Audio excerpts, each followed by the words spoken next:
Okay, everybody.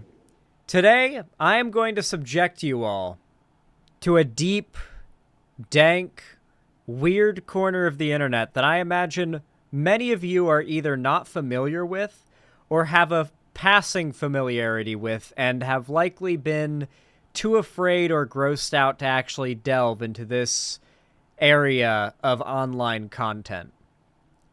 We're going to be talking about lolcows.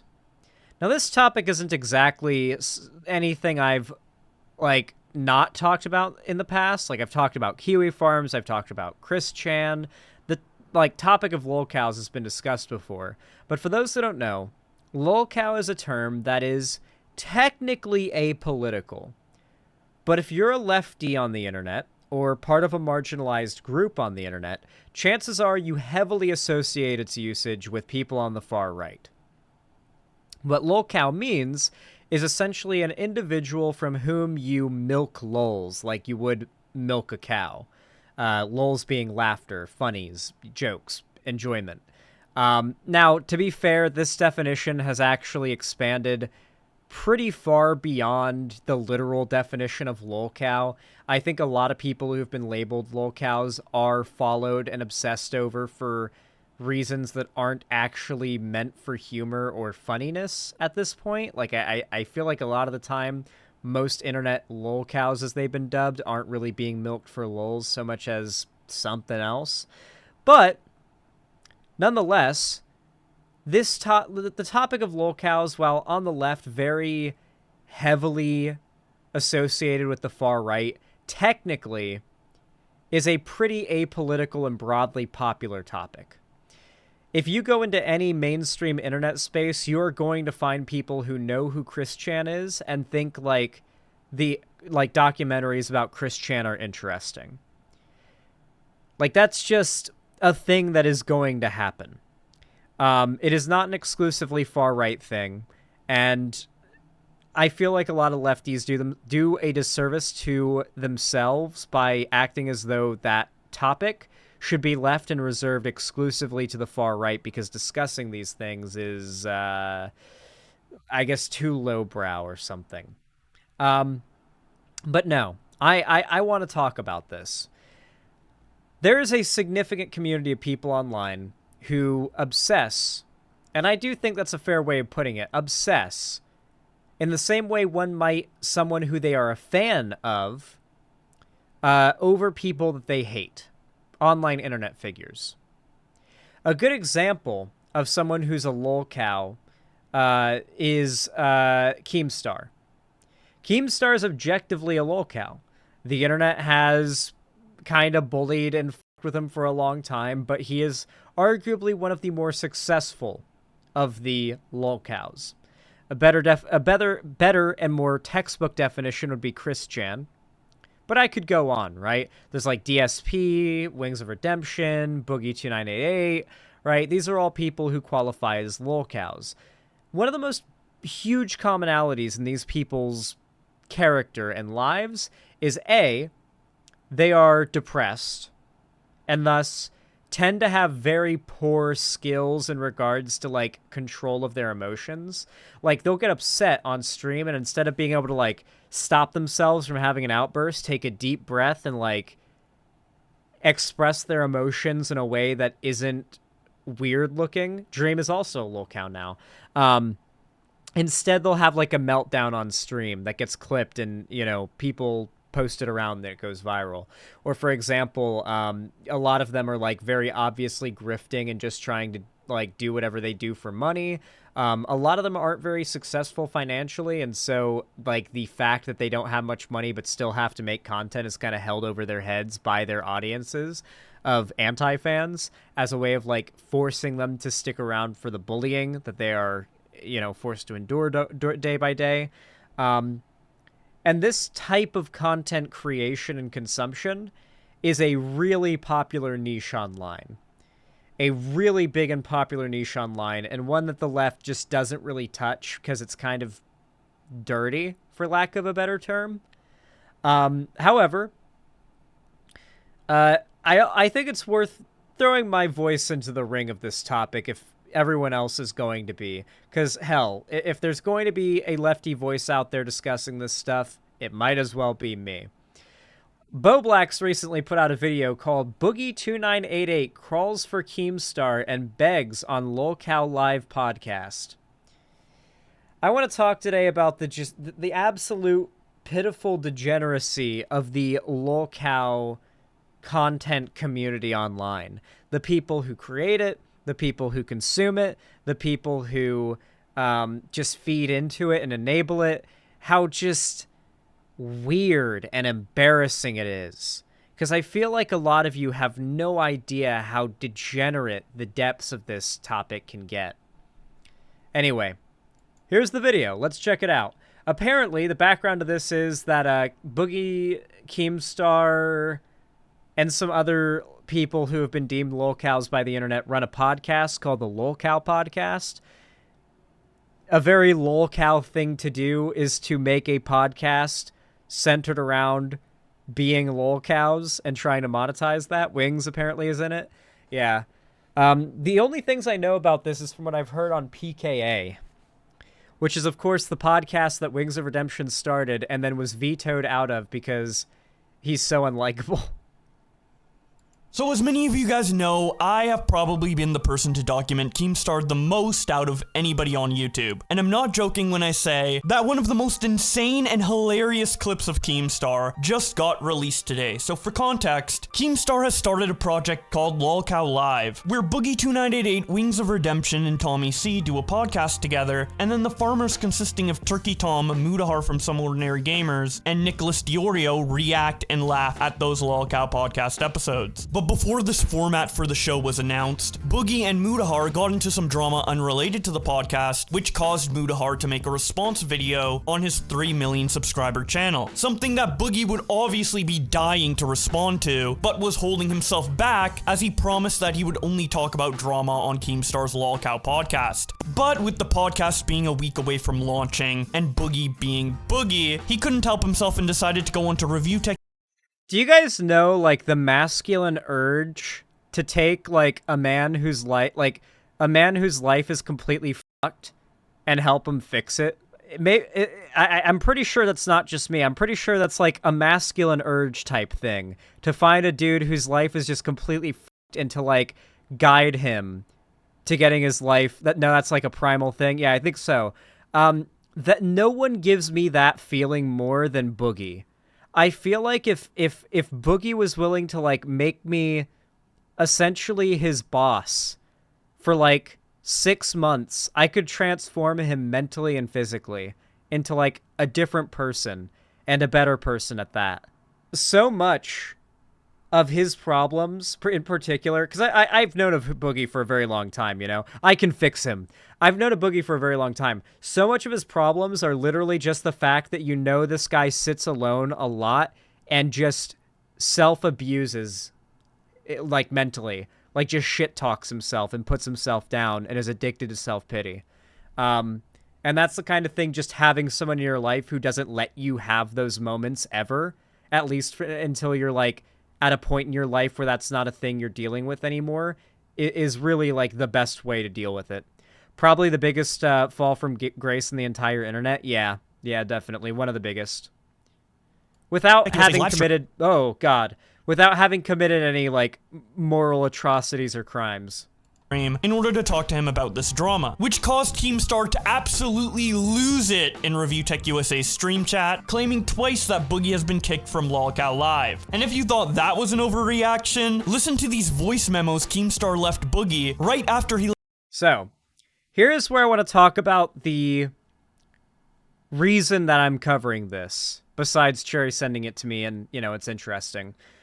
Something that I think a lot of lefties don't understand is that to hold left-wing positions sincerely, so I'm not talking about, like, your tanky grifter types and your, like, woke skull types, to hold progressive left-wing positions sincerely, fundamentally, you have to care about other people. You fundamentally need to be an empathetic person who is capable of understanding how other people feel, caring about how other people feel, and caring about the well-beings of others, even if it doesn't affect you. It's a low bar by our standard, but that's a pretty high bar to set in like modern society and in like everyday modern society, right? And especially so on the internet. One thing about the internet that has always been true is that people who use it have always felt special. A lot of people on the internet, they feel as though once they're behind a keyboard, they are under a different set of rules than they are when they're outside the house, existing in the social space publicly. The social rules, the rules of engagement are different, the expectations of how you behave are different, the anonymity adds a whole other layer to things, and a lot of people are willing to let their true colors shine in ways that they aren't in real life. And in a lot of ways, people are encouraged to behave in ways they truly aren't at their core because it's so normalized online. That's what you're expected to be. You're expected to be a bit of a keyboard warrior, like an asshole troll online, because that's what people on the internet do. Even if that's not really who you are, you're kind of influenced into it to an extent. Some people are truly like that and are just enabled by the internet. I could go on, right? One undeniable truth of a lot of people is that people like watching train wrecks. It is really hard for the average person to look away from the train wreck happening. That is the same psychology behind the Lolcow. The average Lolcow, like the more popular ones I should say, not the average, are people like Wings of Redemption. He's the guy I know the most about. Someone whose life is so utterly fucked, all because of his own decisions, that it's almost hard to feel bad for him because of how many opportunities to fix his life he's had that he's refused to take. It makes it really hard to feel bad, and that's one of the most common through lines in these people. Which is why there is such a massive community of people online who both A, have the morbid curiosity factor of not being able to look away from the train wreck of these people's crumbling lives that are being broadcasted to the internet, and B, the fact that a lot of these people almost seem like they deserve the bad things happening to them because they've had so many untaken opportunities to make their lives better that they didn't take. Remember, a lot of these people are YouTube content creators who had it big, who made millions off of YouTube at one point, then blew it all on gambling, or in the case of Wings of Redemption, trucks and Wendy's, and now have like no money and have to stream for like a pittance daily in order to keep the bills paid. This all usually comes along with a very unlikable personality. And because of this, there's a huge mainstream normie audience for consuming lolcow content, which is why I think it's dangerous for the left to assume that this is a exclusively right-wing content medium, because if you just immediately claim everybody who consumes lolcow content is a Nazi or an alt-righter or a chud, you're insulting a lot of people who legitimately might agree with you on a lot of stuff politically, but have no idea how much of this community can get, like, pretty awful. And that is to say, at the end of the day, there's no denying that the core of lolcow culture is cruelty. You have to be a fundamentally cruel person to some extent to enjoy lolcow culture. And I say that about my friends who I know that enjoy lolcow culture.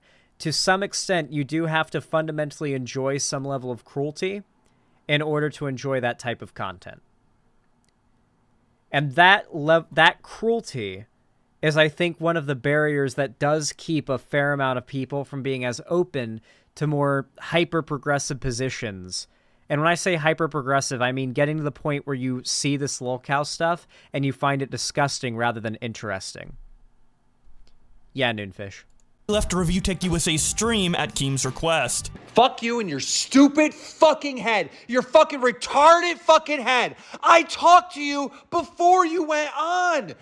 In my other group chat, people were like, oh, Boogie's calling into Rich. I fucking called you. Away. We spoke. I said, don't give Rich the tea. Your exact words to me were, oh, I'm just going to go on there and tell him I'm busy, right? So you call into Rich. You tell him I'm busy. He starts milking you. You start answering every fucking question because you're an attention fucking freak. And then you have a face-off with Muta on Rich's stream.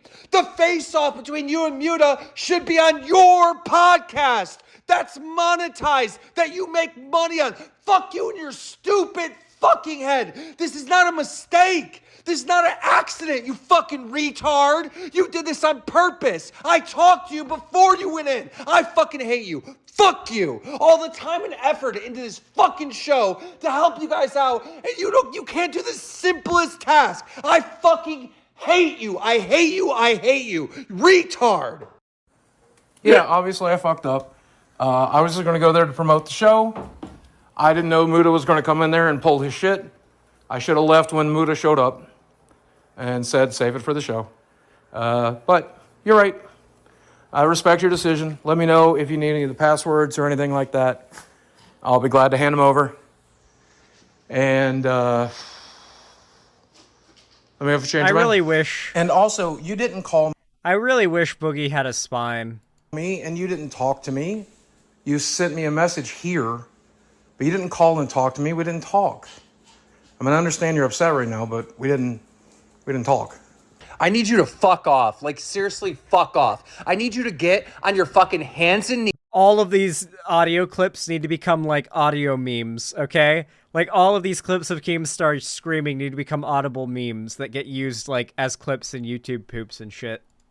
Have your girlfriend fucking film you and say, I'm sorry, Keemstar. I'm sorry, Jordy. I'm sorry, fucking Tommy C, Nicholas Diorio, Muta, fucking Tom, everybody that's even fucking cared about the Lolcows podcast. I'm such a selfish attention fucking retard that I want attention. I want to be in conversation so bad that I gave the entire storyline of what's been happening on episode 1 to fucking review Tech USA because I'm so thirsty to talk to someone. I'm that big of a fucking loser. Make that video, you piece of shit. I'm sorry, Tommy C. I'm sorry, Daddy Keemstar. I'm sorry, Nicholas Di Fiorio. I don't know how to pronounce him.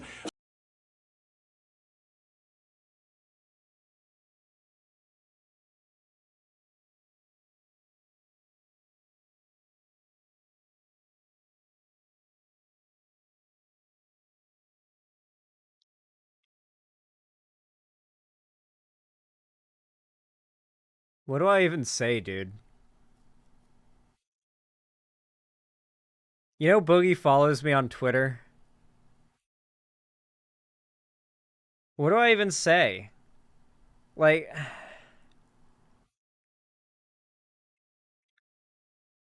I so badly wish... Like, I still hope to see a happy ending come out of most of these people, for them to actually, like, improve and get their lives together. But for the love of God, Boogie needs to stop literally groveling for the approval of these people that literally hate him and use him as a living joke and as, like, a circus clown for their carnival. And, like, have some self-respect, stand up for himself, focus on his own content and self-improvement.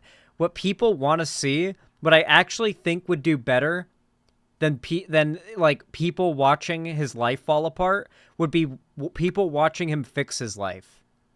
I literally never missed a single one of his weight loss update videos when he was doing those videos.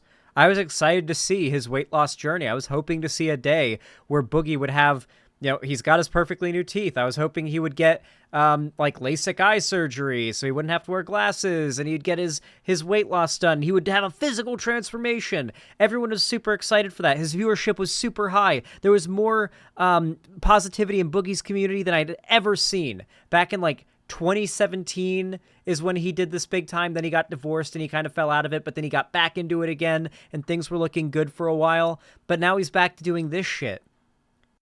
He has no shame or ego, is my guess. No, Boogie's he is addicted to self-pity.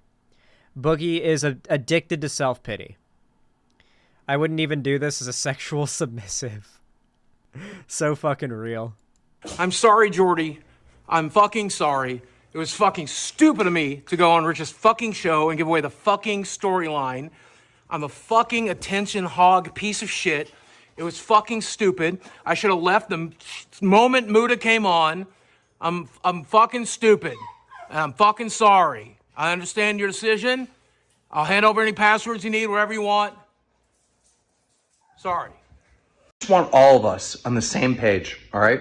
Jesus. A couple days ago, Boogie's sitting here fucking getting milked by just random people, by Muda, by everybody. And he's giving his response to drama for free on Twitter, just spamming it everywhere. And I say, Boogie, look, all right, no more of that, all right? You want to address drama? You want to address what some people are saying? Some controversy that's going on with Boogie 298? You do it on the podcast. You do it on the podcast where you actually can monetize it and get fucking paid. Boogie, Boogie goes to me, Keemstar is right. Like, let's be honest here. Keemstar is right. If Boogie's going to do this whole podcast thing and he's getting in drama with someone who he's on the podcast with, in the state, like, Boogie just did a big documentary about how he's in massive financial debt. He needed to have monetized that. Keemstar is right. Like, Keemstar is right. Like, Boogie is an idiot for not monetizing it. Keemstar's literally just mad at Boogie for not monetizing it. Unrelated, but remember the Vosh and Muda collab? Really? That's a thing? I didn't know that was a thing. Muda's been in my chat before. We're mutuals. I'm mutuals with Muda. The Boogie documentary was well made until the credits ended with inspired by Sunny V2. Oh, God. No, I heard the documentary is very pathetic and embarrassing. Yeah, Rare Keem W. Not really a W. He's just correct about what, like, Boogie should do for his own financial, like, security. Because Boogie is apparently, like, financially fucked right now, despite having been one of the first OG big YouTubers, having made a lot of money off the platform, no doubt. I think he's lying about how much he's made, and he's downplaying it. I think he's made more than he says. I think a lot of YouTubers prior to the adpocalypse and even after heavily over-exaggerated how much they got demonetized. I really do. I think a lot of YouTubers in 2016 over-exaggerated how much they got demonetized and how much less money they made from ad pools. Because things are worse now than they were then.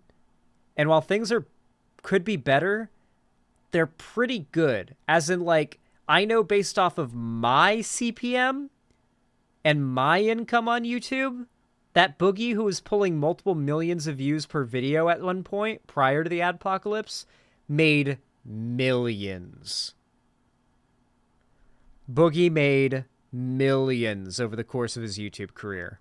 That's a smart idea. That's a really smart idea. No, it's not. No, it's not. It's fucking common sense. There's no intelligence to that whatsoever. A fifth grader could figure that out, right? But you at fucking age 54 haven't figured that out, and you get milked by the fucking most random of person ever. Could just go in and fucking milk you. Get you all riled up. Get you spamming 17 fucking tweets for free. Or teats, really. That's what they're called on a fucking cow. Because you get milked, you fucking dumb, retarded piece of shit. Anyhow, after that life lesson that I gave you, right? I find out in another chat that you're going into Rich's stream. Review Tech USA. He's going in there. I'm like, oh my God. Oh my God. Boogie's going to go in there and spill all the tea, the beef between him and Muda. He's going to give it to Rich for free. So I hit you up and I tell you, don't do this. And you promise me that you're not going to do it. As soon as you get in there, Rich starts milking you, starts saying, whoa, I don't understand. Why didn't you pay off your house? Your stupid ass falls for the bait. Yeah, because I was going to kill myself and I was going to do this and I was going to do that. So I didn't need to pay for a house. If dead people don't need houses. Why is that on Rich's stream? I want the soundbite on your podcast. It should be on your podcast, not on Rich's stream. Then Muta calls in, all right, which again, I'm mad at Muta too, but I Fuck Keemstar. He's an awful human being. He like it isn't. Also, I think this is public. Yeah, no, I know for a fact this is public.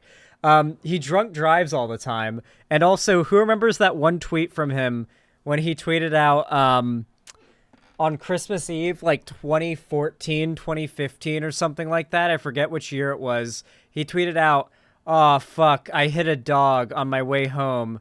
Worst Christmas Eve ever." Who remembers that Keem tweet? I connect those two dots.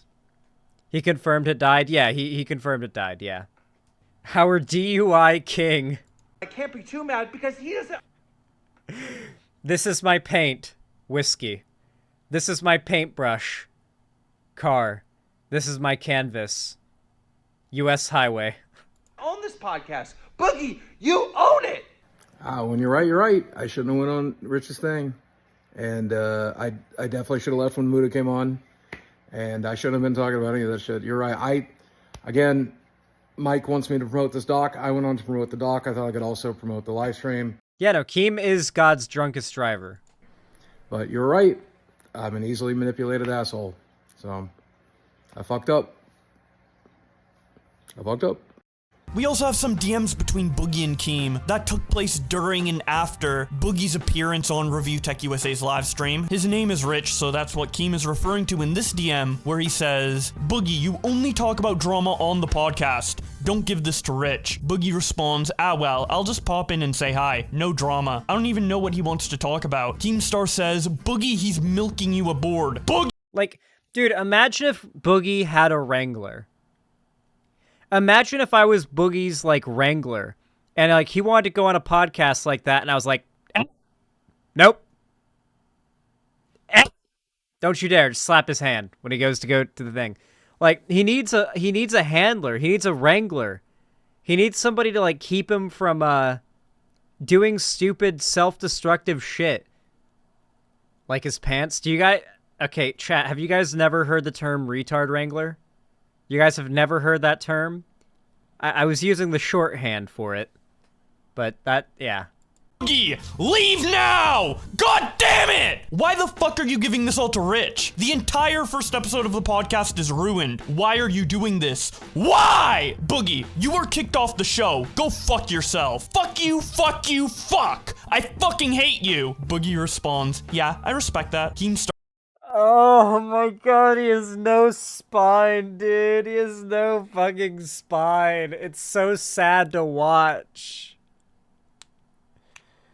Oh, it's so sad to watch, man. Says, do you need attention that much that you just give away our entire fucking second episode? Fucking shoot yourself in the face and end it right now! God, I fucking hate you. Literally the easiest task in the world. You're retarded too, Nick. You don't care if the show fucking succeeds or not. You just want to see the fucking tea, and you got it tonight early. Fuck you. Boogie responds, well, I had no clue Muda was gonna come and show his ass, but I respect your decision, Keem. In retrospect, I should have left when your boy decided to pull his shit, but whatever. Be well, and good luck with the show. Keemstar responds, fuck you, retard, and then Boogie says, Roger. So while this DM conversation was happening between Boogie and Keem, this is what was going on at the same time on Rich's live stream. I'm so sorry. I'm done with some shit. Read your tweet again, if you don't mind. When you tell people a girl you meet just turned 18, it creeps us all out. You're a gross. See, I never said that though. So that's Keemstar said that. Keemstar told us. Yeah, but I didn't, and that's what's important. You said that I said it. Okay, so then you said that I said it. You said that I said it. You said that I said it. You just there. Yeah, because read it again. That you said it. But I never did. What am I gonna do? Well, anyway. Okay, then so Keemstar. Hey, there you go. Lolcow chat. Okay. To be fair, I have seen the full context of where this is coming from, where this clip is taken from, and Boogie is unironically correct here, and Muda was wrong. Unironically, it's true. I think Muda was probably being facetious, knew that he was wrong here, and just trying to, like, goad and talk shit and have fun. So I think he probably knows he was wrong here, but Boogie was correct. Boogie... From what he has said, there is no evidence whatsoever, as far as I'm aware, especially not from anything he has said, that he knew the woman that he is currently dating prior to her being 18 years old. From what I've heard, he met her when she was like 19, and they started dating when she was 20 or 21. I forget which of those two. But he did not know her before or when she turned 18, only after. Muda specifically tweeted, "When you tell people your girlfriend just turned 18." Boogie is calling out Muda for saying Boogie said something that he did not say. Yeah, it is definitely weird. It's weird. I'm not even commenting on the weirdness of it, considering Boogie's age and age gap, all that stuff, yeah. But we're talking about, like, who is correct in calling out who here.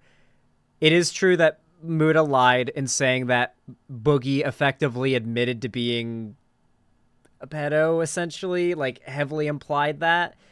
When Boogie has said nothing of the sort, Boogie is directly calling out the tweet by quoting the tweet in which Muda says that Boogie said that. Muda denies it, but Boogie doesn't know how to deal with someone just denying someone said something the evidence is right in front of them having said, right? Like, he doesn't know how to handle that, so Boogie just breaks down and starts saying, I didn't say that, I didn't say that, I didn't say it, I didn't say it, I didn't say it, over and over again, in, like, kind of a half meltdown. He doesn't know how to deal with conflict like this, even when he's actually right. Arguably correct, at least on this, like, very select part of the issue. Sorry, Why do you Lolcow work live with the stream. guy that just slandered you? What the fuck? You're such a bitch. I'm a forgiving Why? guy, man. Why?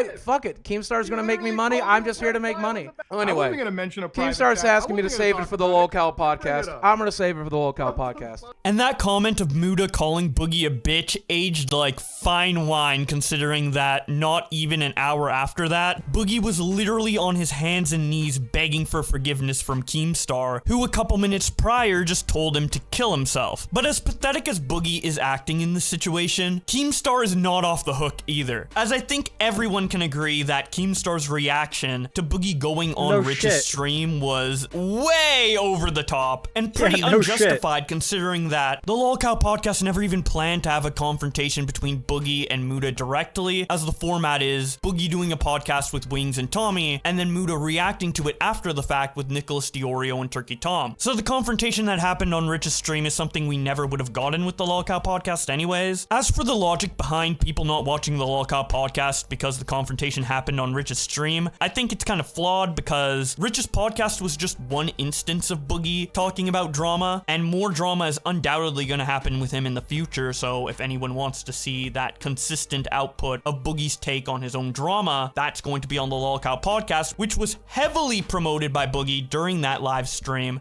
Anyway, by the way, I'm not even supposed to talk about this stuff here. You gotta go to the Lolcow podcast. You want to hear shit like this? Go follow the Lolcow podcast. You'll be really glad you did. Everybody, go right now to the Lolcow podcast. Lolcow live on YouTube. Lolcow live on Twitch. Lolcow live on Instagram. I mean, at the end of the day, I said this on the Lolcow podcast. You'll have to wait to hear it there. But you want to hear my point of view of it, you got to listen to the Lolcow podcast. Keemstar's yelling at me saying that I'm milking Boogie. Probably Everybody. because we both Keemstar- have breasts. Keemstar is going to be happy, and I'll tell you why, because I'm telling everyone here that they have to subscribe to the Lolcow podcast if they want to see me, Tommy Help C, me. Jordy, Mudahar, Keemstar fucking going at each other's throats fucking one day a week for the rest of your lives until one of us blows our brains out. Get Lolcow podcast No one's live, blowing Lolcow their live. fucking brains out. Follow it on the YouTubes or however one of us does. Dude, this isn't even the dingiest corner of, like, Lolcow tube. This isn't even the dingiest corner of that side of the internet. I promise you it's not. It's so far. Like, this is like being in the, like, the 5 foot deep end of the pool and thinking you're in the deep end. And you're in the pool you're in gets down to 24 feet. Like one of those really cool swimming pools. It goes super fucking deep. I always loved those. Anyway. Dies, gets hit by a truck, whatever, I don't know. But follow us at Lolcow Live. You can find us on YouTube, you can find us on Instagram, you can find us on Twitter, you can find us everywhere. as well as promoted by Keemstar in the chat, and linked directly by Chris the Narc 8 separate times. So anybody watching the confrontation on Rich's stream is well aware of the existence of the Lolcow podcast and know where to find more boogie drama content if they want to see that. If anything, giving them a little taste of what could be on that podcast through Rich's stream would incentivize people to watch Lolcow, not turn them away. What does turn them away is the incessant promotion of the I care less about this, like, sort of resolving issue thing at the end of the video. But, like, do you guys see how a lot of the purity of the left, when it comes to the type of media you're allowed to talk about, consume, or discuss, could lead to a certain amount of alienation when this is the kind of stuff that's popular online? I don't think the left should lean into this kind of stuff exactly, but I also don't think the left should avoid acknowledging it like it's some kind of, like, lowbrow, we're above it kind of situation. This kind of stuff's really popular with people, and those that tend to make content around Lolcow culture, while not always, do tend to be pretty right-wing. And while the audience that consumes it does not tend to be pretty right-wing, that should tell you that we need people out there making content that are at least acknowledging that sphere of the internet. You know, funnily enough, the left is not immune to doing the Lolcow phenomenon itself. Although I'd admit if the left was a little better at it, then I think the left would have a little more cultural staying power online. Like, for example, take, like, Trigglypuff or, like, Big Red.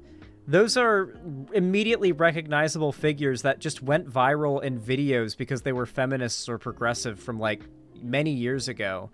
And yet you still see them in far-right thumbnails, and they're extremely recognizable characters. But, like, it's very possible in a year people won't recognize heel versus babyface as the guy who did f***ing pronouns! Like, unless it gets really mainstream, like, attention. If the left was more willing to Lolcowify people and culturally spread the memes about it like the right does, then we could see someone like heel versus babyface and the f***ing pronouns thing be a meme that is downright inescapable. You'd see it everywhere, and the right wouldn't be able to hear the end of it. But the left doesn't really do that for some reason. There is at least a tiny fragment of truth to the claim that the right likes to repeat that the left can't meme.